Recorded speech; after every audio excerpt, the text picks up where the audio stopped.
सत्संग पौड़ी नंबर 28 और 29 तारीख 12 मार्च 1985। पौड़ी 28वीं। मंदा संतोख शर्म पत झोली ध्यान की कर है विभूत। मुंदा संतोख शर्म पत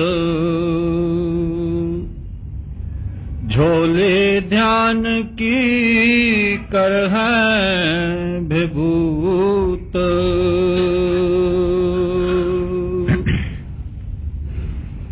आज 3 पौड़ी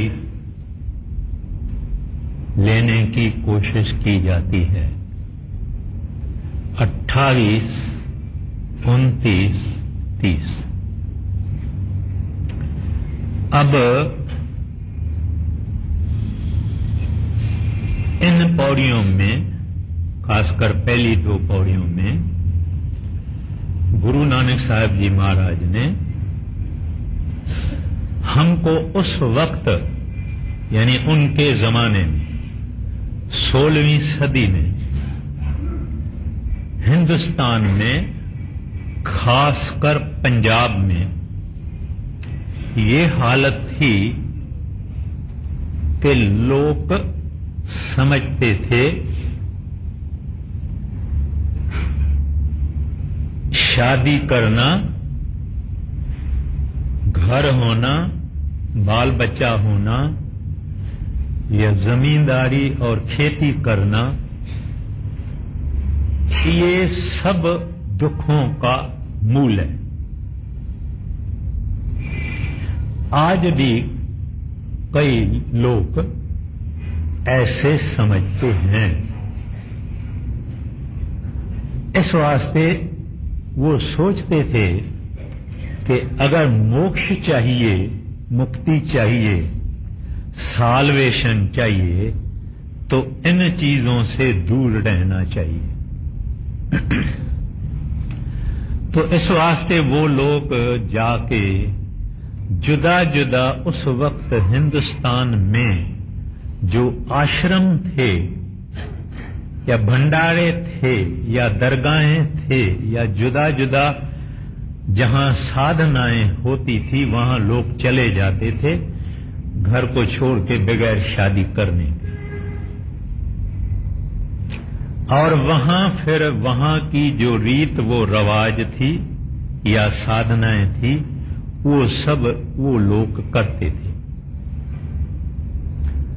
तो गुरु नानक साहब जी महाराज खासकर, यानी त्याग करना, वैराग करना, दुनियादारी से दूर रहना, और उस वक्त की योग तपस्याएं, पाज पाठ, पूजा वगैरह वगैरह जो था वो की जाती थी। तो गुरु नानक साहब जी महाराज हमको इन 2 पौड़ियों में बताते हैं कि ऐसा विचार करना ये सही नहीं है। आदमी घर से भाग जाएगा, दुनिया से भाग जाएगा, मगर जैसे महाराज जी फरमाते हैं कि योगी बनेगा तो भी उसको खाना भी चाहिए, उनको रहने का मकान भी चाहिए, उसको कुछ न कुछ पहनने को भी चाहिए, जिसके लिए उनको मांगना पड़ेगा। लेकिन महाराज जी ये फरमाते हैं कि वो चीज और है जिससे साल्वेशन मिलेगी, मुक्ति मिलेगी, छुटकारा मिलेगा, वो चीज और है।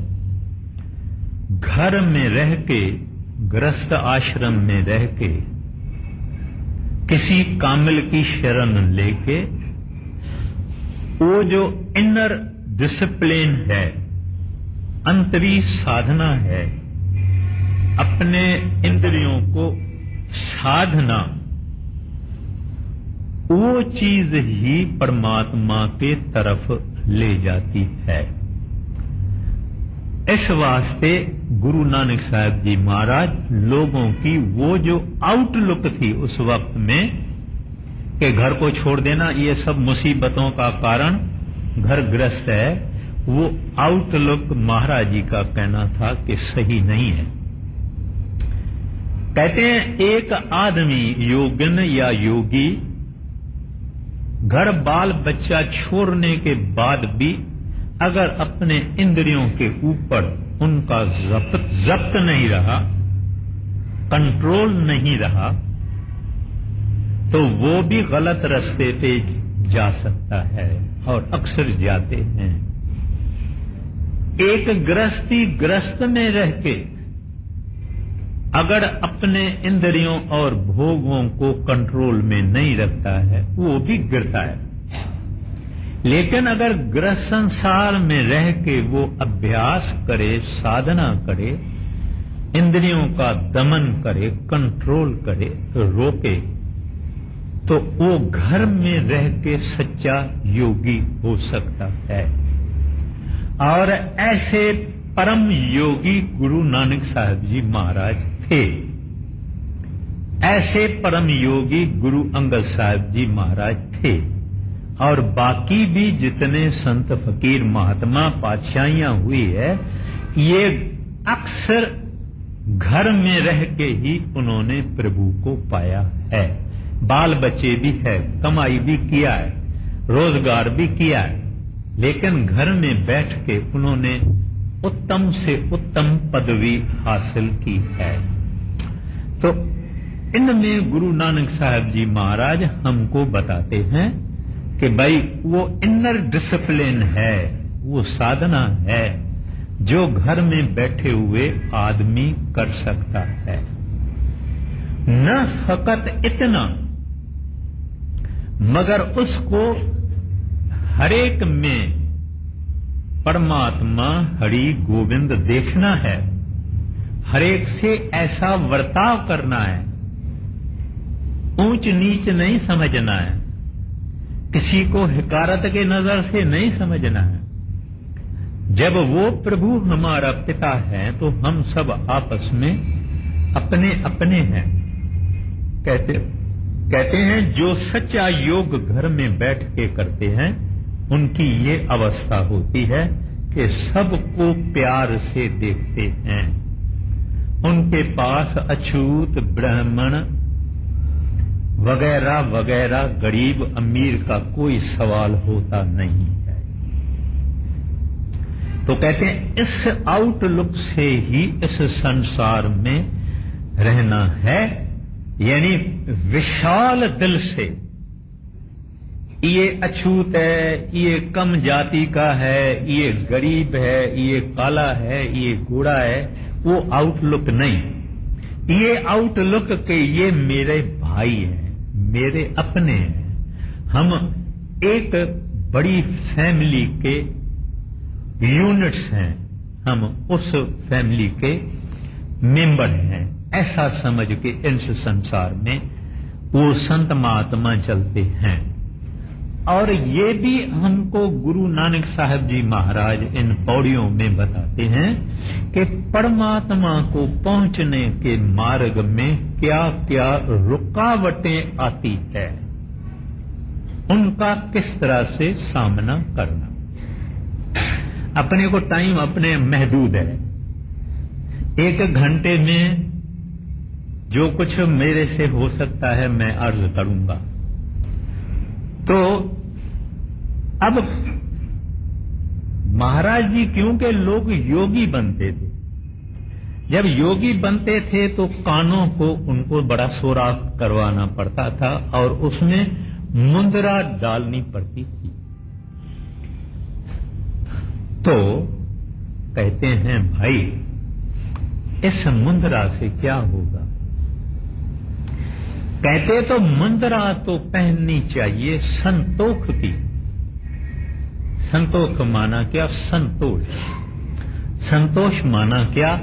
जिसको हम कहते हैं कंटेंटमेंट अंग्रेजी में। भाई जो कुछ है अच्छा है, प्रभु वाह वाह, 2 दफा दिन में खाना दे रहे हो। कई लोग हैं जिनको 1 दफा भी नहीं मिलता है, कई लोग हैं जिनको 1 दफा मिलता है। तो वो कहते हैं कि वाह वाह, जो आप देते हो वो अच्छा है, जो करते हो वो अच्छा है। इस चीज का नाम है संतोष। प्रभु के मार्ग में अगर संतोष न हो तो ये आदमी तरफेगा, भटकेगा, रेस्टलेस रहेगा, सुख नहीं, चैन नहीं, आराम नहीं। क्योंकि संसार में बहुत कुछ ऊंचा नीचा होता है, हर एक चीज हमारे ख्वाहिश के अनुसार नहीं होती है। इस वास्ते एक साधक जो परमात्मा को चाहता है, उनकी ये जायदाद है। सुंदर एक महात्मा हुआ है, उसकी बानी भी ग्रंथ साहब में आई है। फरमाते हैं, सुंदर एक संतोष बिना तेरी तृष्णा तो कभी न बुझेगी। कहते हैं तुम्हारे पास करोड़ होवे, राजा महाराजा हो जावे, सुल्तान हो जावे, तेरी तृष्णा कम नहीं होने वाली है, कभी बुझेगी नहीं। अगर तेरे को संतोष धन है, संतोष धन है, तो कहते हैं तुम्हारी तृष्णा बुझ जाएगी, खत्म। वाह जी वाह, वाह जी वाह, वाह जी वाह। जो तुझ भावे साही भली का। कहते हैं ये दुनिया में एक बड़ी अनमोल ये चीज है, लेकिन है प्रभु के प्यारों के पास, अपने पास नहीं। अपने अंदर तो और है।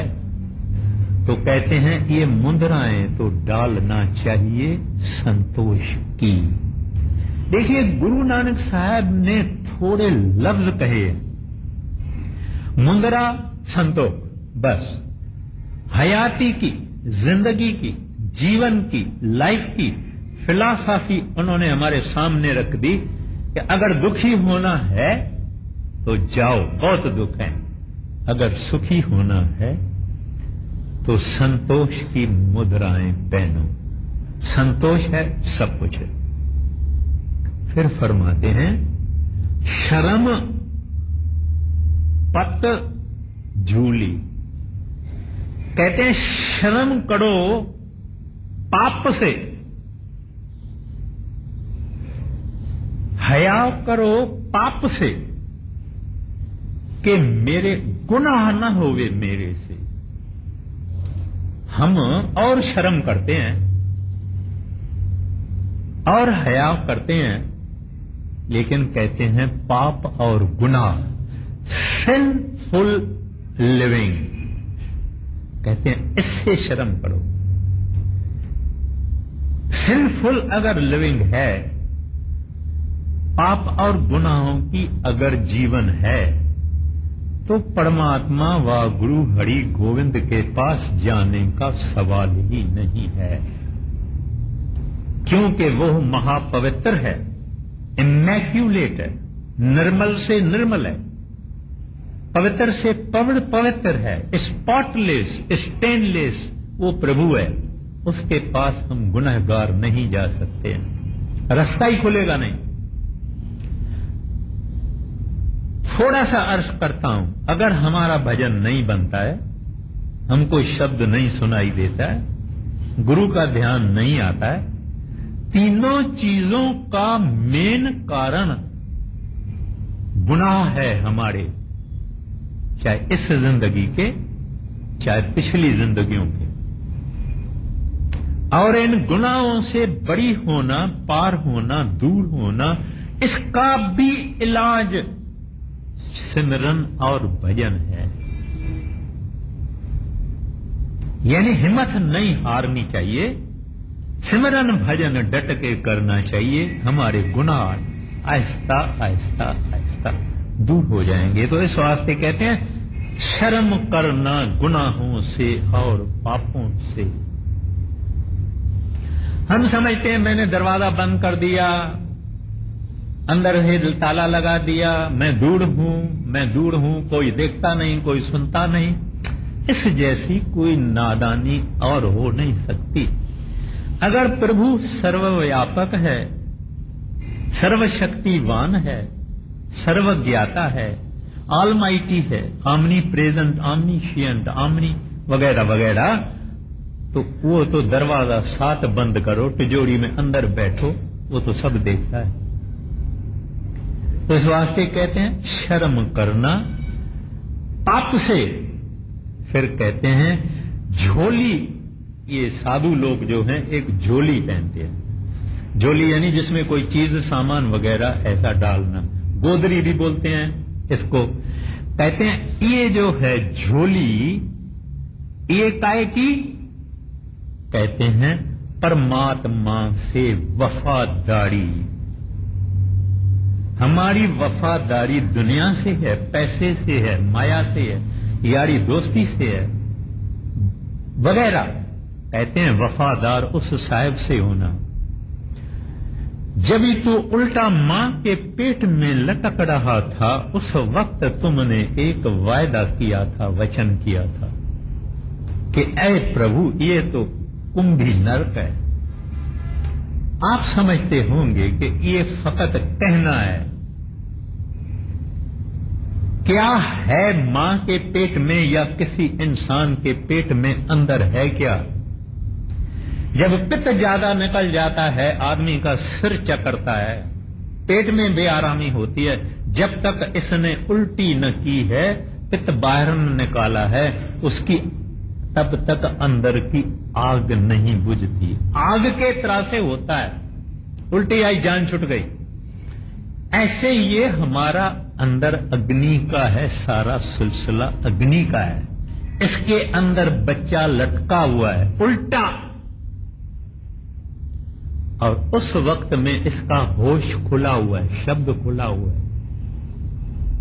इस वाक़े बच्चा सब जब बाहर निकलता है ना, आवाज को ज्यादा ध्यान देता है और रोशनी को ज्यादा देता है। उसके आप आगे ऐसे टार्च करो तो उधर ध्यान देगा, आवाज करो, थाली बजाओ, उधर ध्यान देगा, क्योंकि वो सुन के निकला, उससे ही जीता था। तो कहते हैं वहां तुमने वायदा किया था कि प्रभु बाहर निकालो, तेरे भजन में ही रहूंगा। कहते हैं ये वफादारी तो करो। इस वास्ते स्वामी जी महाराज हमको कहते हैं, है तू वर का बेईमान। कहते हैं वर का बेईमान है, अपनी वफादारी नहीं करता है, वायदा एक करता है, काम दूसरा करता है। फिर कहते हैं ये लोग बभूत लगाते हैं, शरीर को राख लगाते हैं। तो कहते हैं ये भभूत किसका लगाओ?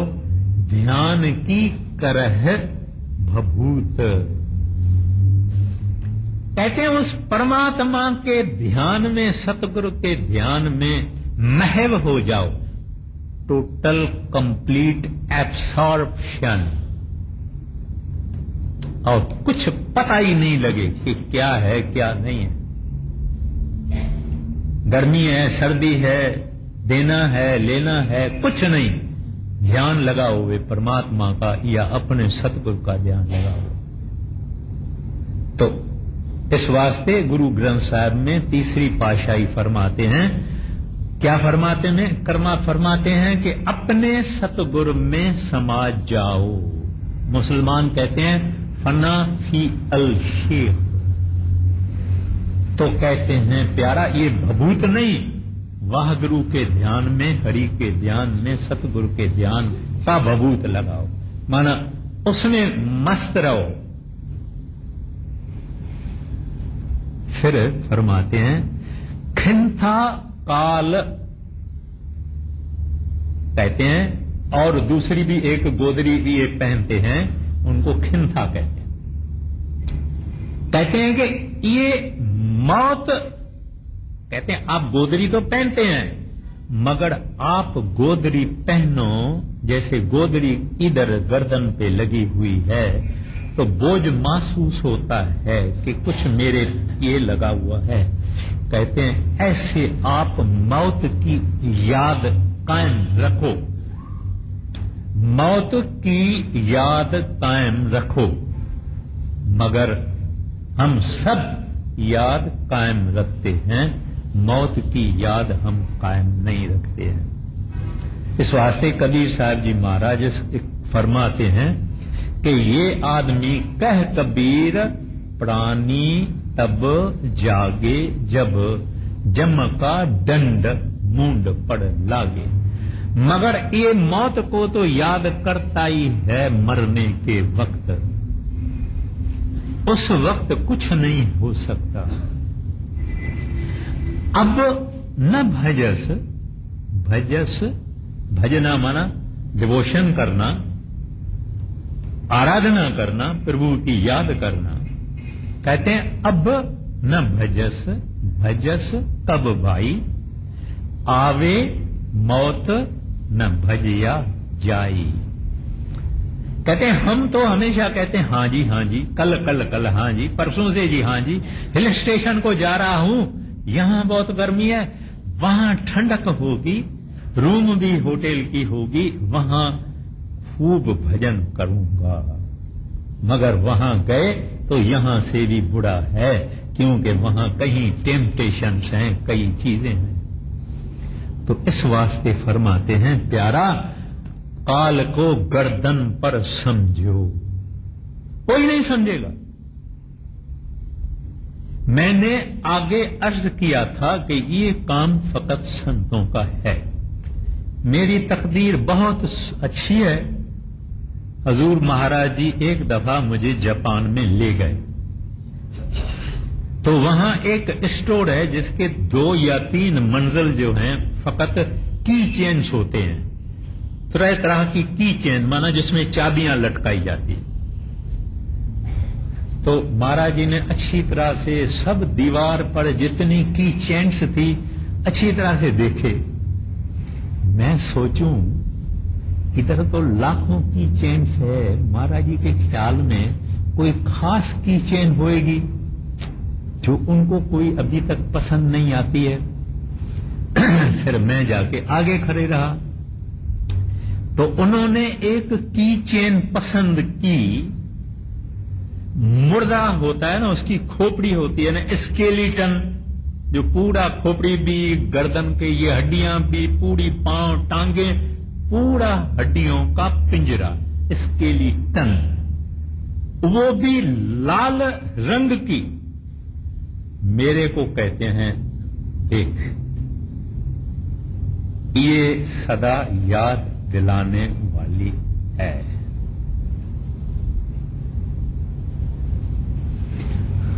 अब आप देखिए, आम आदमी और ये प्रभु के प्यारे, ये वाहगुरु के भक्त, हरि के गोविंद के भक्त, उनमें और हमारे अंदर कितना फर्क है। ऐसे ही कई बातें हैं संतों की। तो मतलब ये है कि मौत सिर पर रखो, बुराई करोगे नहीं।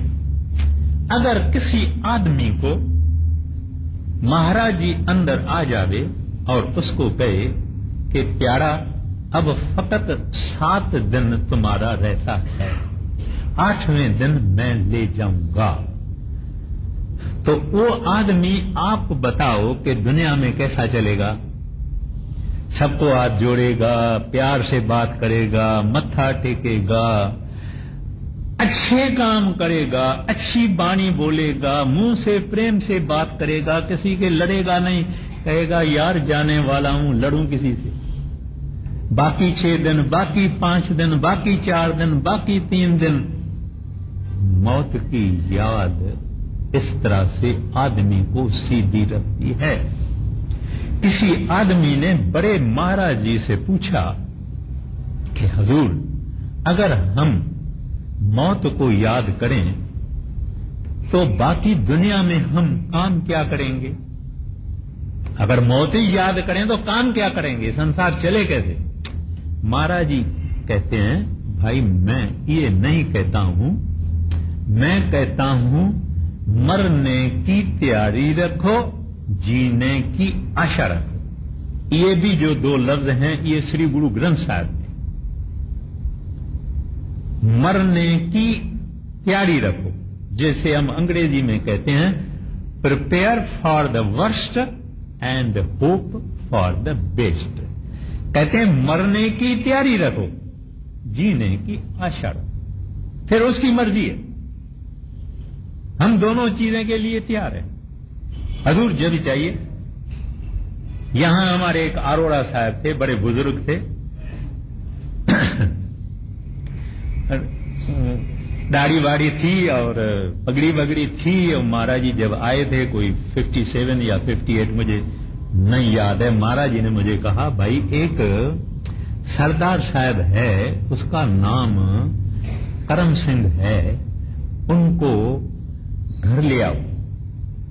आगे आगे बैठा था सत्संग में, हमने तलाश किया, वो मिल गया, महाराज जी के पास ले गए। महाराज जी उसको कहते हैं, बाबा जी कफन है? कहते हैं जी हजूर कफन है।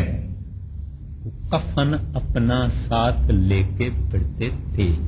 उसी वक्त भी उनके यहां पोतरे वगैरह हैं, जहां तक मुझे मालूम है, वो साथ लेके फिरते थे। महाराज जी ने मुझे मेहरबानी करके बताया कि बड़े महाराज जी के पास ये सरसे में सेवा करने को आते थे और कफन हमेशा जेब में रखते थे। अभी चोला छोड़ गए। अब सवाल ये होता है कि ऐसे भी कुछ दया मेहर किन लोगों के ऊपर होती है जो मौत को याद रखते हैं, मगर जुज़वी कोई कोई। तो इस वास्ते कहते हैं खिंथा काल, कहते हैं काल को सिर पर। फिर कहते हैं कुंवारी काया। अब कुंवारी उसको बोलते हैं जो कि कुंवारी है, अंग्रेजी में वर्जन बोलते हैं, चेस्ट बोलते हैं। और आगे तो ब्राह्मण अगर नहीं मिलता था किसी पूजा के लिए तो कुंवारी लड़की की पूजा की जाती थी और उससे कई पूजाएं करवाई जाती थी, क्योंकि उनको पवित्र समझा जाता था। तो कहते हैं कि इस शरीर को कभी भी किसी ऐसी गंदी बात में, ऐसी कोई विशेष कोई ऐसा गुनाह शरीर से नहीं करना। ये प्रभु का घर है, हर मंदिर ये शरीर है। गुरुद्वारे में जाके कोई हम खराब काम करते हैं? कोई मांस मछली जाके खाता है क्या गुरुद्वारे में? खाएगा, बाहर खाएगा, गुरुद्वारे में नहीं खाएगा, क्योंकि वो प्रभु का द्वार है, क्योंकि वो गुरु का द्वार है। हर एक को उसको पवित्र रखना चाहिए। तो हमको गुरु नानक साहब जी महाराज कहते हैं कि कुंवारी काया, इस काया को एब्सोल्युटली निर्मल रखो, साफ रखो, पाक रखो, पवित्र रखो। अब देखिए ऐसे इंसान की पूरी जीवन वो कितनी पवित्र रखवाने की कोशिश करते हैं ताकि ये कदम परमात्मा की तरफ बढ़ा सके। गुनहगार नहीं कर सकता, पापी को ख्याल भी नहीं आएगा। तो ये हो गया। फिर कहते हैं जुगत डंडा पड़तीत, और ये लोग एक डंडा उठाते हैं, सोटी पंजाबी में कहते हैं, हाथ में कोई ऐसा डंडा सोटा उठाते हैं। कहते हैं ये डंडा काएगा हुए तुम्हारे हाथ में? कहते हैं परमात्मा के प्रतीत, प्रतीत पंजाबी लफ्ज है जिसको हम कहते हैं विश्वास, फेथ, यकीन, निश्चय। कहते हैं ये परमात्मा में विश्वास रखो। हम मुंह से कह देते हैं कि विश्वास है, बराबर है परमात्मा, मगर हमारे जो ऐमाल हैं, करतूत हैं, एक्शंस हैं, करनी है, वो दिखाती है कि हमारा विश्वास फकत जुबानी है, फकत ओरल है, बताने के लिए है, असल विश्वास है नहीं।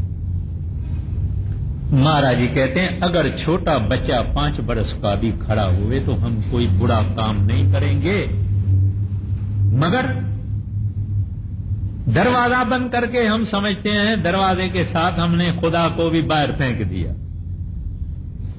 यूसुफ और जुलेखा का किस्सा महाराज जी फरमाया करते थे कि यूसुफ या जोसेफ जिसको अंग्रेजी में कहते हैं वो 7 भाइयों में बड़ा महासुंदर था। तो जुलेखा उस वक्त की रानी थी।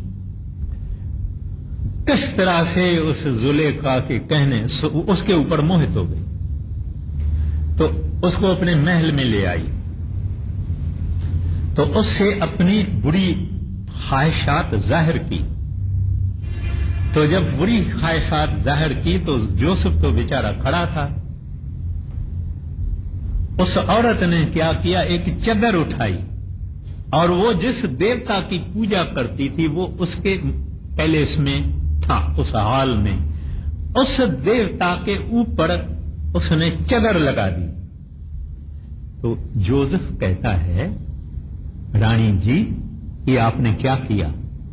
कहती है ये हमारा जो देवता है वो अभी नहीं देखेगा। तो जोसेफ कहता है जो हमारा खुदा है वो तो देखेगा, मैं ये काम नहीं करूंगा। अभी 2 मिसाल एक ही बात में है। उसका विश्वास है कि हरि है, खुदा है, रब है, उसका विश्वास झूठा है। एक चदर से अपने देवता को अंधा कर दिया। तो महाराज इस वास्ते कहते हैं डंडा अगर उठाओ तो परमात्मा में प्रतीत रखो, परमात्मा में विश्वास रखो कि वो है। ऐसा अगर विश्वास रखेंगे हमारी जिंदगी सीधी चलेगी। आगे खेंठा काल कुआरी काया जुगत डंडा प्रतीत आई पंथी सगल जमाती मन जीता जग जीत। अब एक योगियों का पंथ है, यानी कई योगियों के पंथ है। एक पंथ है जो बिलीव करते हैं यूनिवर्सल ब्रदरहुड में, यानी जो बिलीव करते हैं कि सब मनुष्य एक है, कोई ऊंचा नीचा नहीं है, सब एक है। तो गुरु नानक साहब जी महाराज उनका हमको बयान करते हैं, जिक्र करते हैं कि ये जो आई पंथी हैं सगल जमाती, कहते हैं ये सारी जितनी जमात है इनका ये जो है यूनिवर्सल ब्रदरहुड, कहते हैं ऐसे अपने को इस भाव से संसार में चलना चाहिए। ये गरीब है, ये काला है, ये गंदा है, ये रोगी है, ये बीमार है, ये है, ये है, ये है ना, ये भी भाई है। साधु संत जो सच्चे हैं उनका ये ही भावना है, उनके लिए कोई भेद भिन्न नहीं है। अब ये सब बता के एक बिल्कुल आम तरह से कही जाती है, नानक मन जीते जग जीत। तो वहां नानक लफ्ज नहीं है, ये है यहां आई पंथी सगल जमाती मन जीते जग जीत। अब पहले महाराज जी ने संतोख फरमाया, शर्म फरमाया, ध्यान फरमाया, मौत का डर फरमाया, कुंवारी काया फरमाया, प्रतीत फरमाया, सगल जमाती यूनिवर्सल ब्रदरहुड फरमाया। अब मन पड़ा गए, कहते हैं ऐसे मन कब्जे में आएगा, कंट्रोल में आएगा। ये जो ऊपर की जितनी बातें थी, कहते हैं तब मन कंट्रोल में आएगा जब तू ऐसा करेगा, ऐसा योगी बनेगा। ना ये मुद्रा पहन के, डंडा लेके, बबूत लगा के, जोली लगा के, नहीं, मगर ये किस किस चीज की जोली, किस किस चीज की मुद्रा, किस किस चीज का बबूत। कहते हैं ये सब जब चीजें करेंगे तब तुम मन को कंट्रोल में कर सकते हो। और अगर मन कंट्रोल में आया तो जगत यानी सारा संसार कंट्रोल में आया। पहले विधि बता दी, टेक्निक बता दिया, आखिर में कहा कि ऐसे करने से मन कंट्रोल में आ जाएगा। अब ये सोचना चाहिए, जब हम संतोष करेंगे तो ये संतोष ऐसी चीज नहीं है। आपने भी सुना, मैंने भी सुना और पढ़ा। मेरे को तो संतोष नहीं है, मेरे में तो होमे है, और चाहता हूं और चाहता हूं। और इस तरह से मोरारलेस हम सब कमजोर लोग हैं। हमारे अंदर संतोष नहीं है, हमारे अंदर मौत का डर नहीं है, हम पापों से नहीं डरते हैं, हम ध्यान की बबूत नहीं लगाते हैं, हम अपनी काया को कुंवारी निर्मल नहीं रखा है।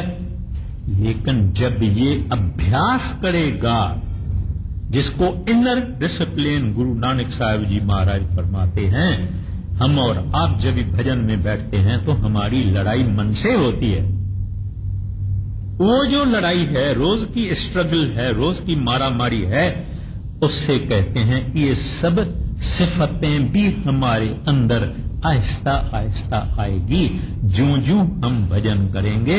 और आखिर में ऐसा समय आएगा कि मन भी कंट्रोल में आ जाएगा। तीसरी पातशाही गुरु अमरदास साहब जी महाराज फरमाते हैं मन नाल झगड़ा, मन नाल सट्ठा। कहते हैं ये मन हमारा दोस्त भी है, हमारा दुश्मन भी है, इनको दोनों काम करवाना है इससे, इसके बगैर हमारा गुजारा नहीं है। तो ये सब चीजें और गुण जितना भी महाराज जी ने फरमाया, ये भी भजन और सिमरन से आती है, बख्शीश उनकी। इसका भी आगे जिक्र आएगा। आगे आदेश तिसै आदेश, आद अनील अनाद अनाहत, जुग जुग एको वेश। यदि आदेश माना नमस्कार करना, इज्जत से और अदब से झुकना, खेल जिसको हम कहते हैं, शाबाश है, आप बड़े हैं, आप महान हैं, हम आपको झुकते हैं। कहते हैं आदेश उस प्रभु को है, वाह गुरु को है, रब को है। आदेश तिसै आदेश, जो कौन है? आद यानी सबकी शुरुआत, सब उनमें से हुए। अनिल जिसको कोई दाग नहीं, जिसमें कोई ऐब नहीं, जिसमें कोई अवगुण नहीं है, वो अनिल वाहगुरु है, पुरख है।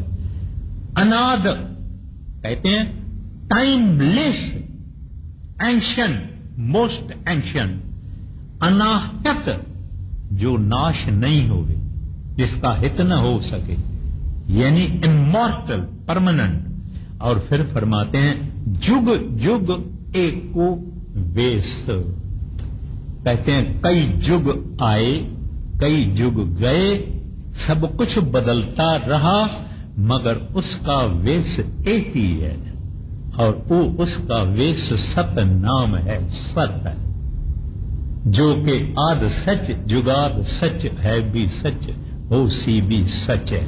सब बदलता रहता है, फिरता रहता है, लेकिन वो जो प्रभु है हमेशा एको वेश है, इटरनल, एवर लास्टिंग, परमानेंट। आगे अभी 29 29वीं पौड़ी। भुगत ज्ञान दया भंडारण, घट घट वाजै नाद। अब जोगियों में एक रिचुअल है, वो क्या है कि एक औरत योगिन वो होती है भंडारण, यानी एक स्थान पर वो खाना बनाएगी, हेल्प लेगी दूसरों से, दूसरे योगियों से हेल्प लेगी, खाना वाना बनाएगी, सब कुछ करेगी। बाकी योगी भजन में जाके अपने अपने बैठते हैं। फिर जब खाना तैयार हो जाएगा तो ये भंडारण या आप खुद या किसी और को कहेगी कि ट्रम्पेट बजाओ, सिंगी बोलते हैं जिसको। जो पुराने साधु हैं, अगर आप हरिद्वार वगैरह जाएंगे तो उनको वो सिंगी भी इधर बांधी हुई होती है। वो कोई न कोई जानवर का सींग होता है, कोई न कोई जानवर का बड़ा सींग होता है, उसमें से वो बजता है तूतारी की तरह से, यानी विसल ट्रम्पेट की तरह से वो बजता है। तो वो भंडारण बजाएगी तो सब योगी एक जगह आके पहुंचेंगे। फिर वो भंडारण यानी स्टुअर्डेस आप कहो, वो उनको सबको खाना खिलाएगी। अब यहां गुरु नानक साहब जी महाराज कहते हैं, अभी उनका योगियों का ये मिसाल लेंगे। फरमाते हैं कि परमात्मा की भंडारण है दया। कितना छोटा लफ्ज है, मगर हमारा काम इससे बनेगा। अगर उस प्रभु को हमारे में किसी के ऊपर दया आ गई, और ये भी अर्ज करता हूं कि जिसको नाम सतगुरु ने बख्शिश किया है उनके ऊपर दया हो गई, कहते हैं वह ईश्वर की दया प्रभु के प्यारों को आवाज देती है, बुलाती है, कॉल करती है। उनको क्या देती है? उधर प्रसाद जो करती थी, वो जो सिंगी बजाई, वो है शब्द, नाम, वो बजता है। घट घट वाजय नाद, कहते हैं वो हर एक के अंदर बजता है और बुलाता भी है। आ रही धुर से सदा तेरे बुलाने के लिए, ये शब्द ही जो है हमको बुलाता है कि प्यारा तुम किस चक्कर में हो, सारा झूठ है, सारी बाजी विष्टा है, करोड़ों युग तुमने ये सब कुछ खेला है, खाया है, पिया है, औरतें भोगी है, पुरुष भोगे हैं। अभी तू आओ मेरे तरफ देखो, मेरी ये आवाज सुनो। मगर गुनाहों के कारण ये सुनते नहीं।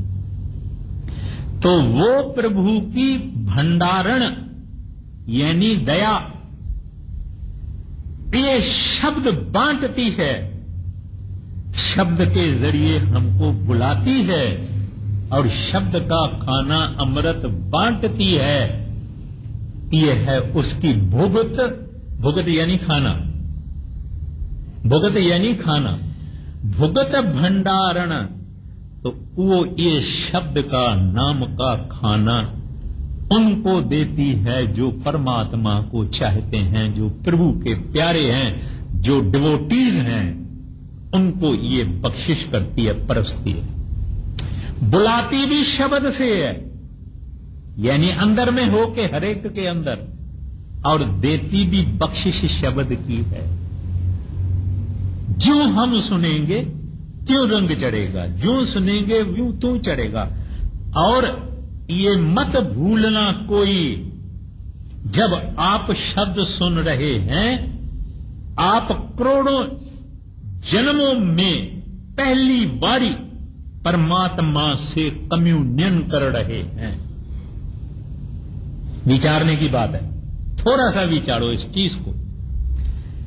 कितने युग हो गए, कितने जन्म हमारे हो गए, कोई अंत नहीं। ये शब्द परमात्मा है। आप जब इनको अंदर सुनते हैं, तब आप पहली बारी करोड़ों युगों और जन्मों में उसको आवाज, उसके आवाज को सुनते हैं। उसके साथ आपकी कम्युनियन होती है पहली बारी। नहीं तो हमको क्या पता भगवान आवाज होता है क्या?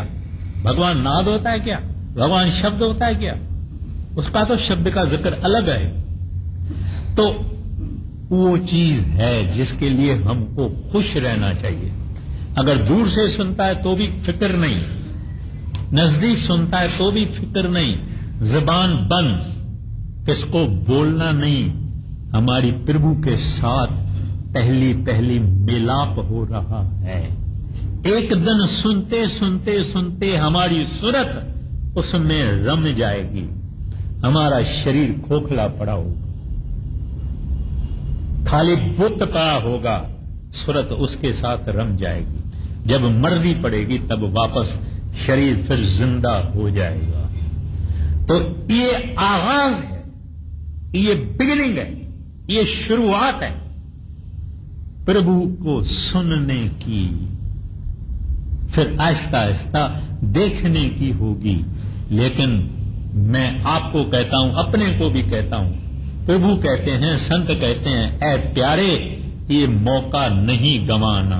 बड़ा नायाब है, बड़ा अमूल्य है ये इंसानी देही। इसके अंदर रब आवाजें दे रहा है। आगे, आप नाथ नाथी सब जाकी, रिद सिद्ध अवरा साध। अब ये जो योगी हैं, ये जैसे गोरखनाथ, मच्छंदर नाथ, तो इनको नाथ कहते हैं। नाथ इनका ऐसा समझिए कि बेख है। तो ये इन योगियों को मानते हैं। तो गुरु साहिबान कहते हैं, हमारा जो प्रभु है ऐ योगियों, वो तो सबका नाथ है और एक है। आप तो लाखों नाथों को नमस्कार करते हैं, क्योंकि इन योगियों में प्रमोशन होता है, फिर आहिस्ता आहिस्ता ये नाथ हो जाते हैं। तो कहते हैं कि हमारा तो एक ही नाथ है। नाथे यानी नाक, नाक में ये पहना जाता है ना, औरतें पहनती थी, तो नथ बोलते हैं इसको। मेरा ख्याल है कहते हैं तुम भी उस नाथ को मत्था टेको। ये गोरखनाथ और मच्छंदर नाथ को मत्था नहीं टेको, जिसने सबको नाथा है उस नाथ को मत्था टेको। ओ हमारा रब हरि गोविंद वाहगुरु अल्लाह अल अकाल पुरख, जो नाम देना है दे दो। फिर कहते हैं रुकावटें क्या है होती है हमको, कहते हैं, फरमाते हैं रिद्ध सिद्ध और साध। कहते हैं आपको तो खुशी इस बात की होती है कि आपके पास रिद्धियां हैं और सिद्धियां हैं।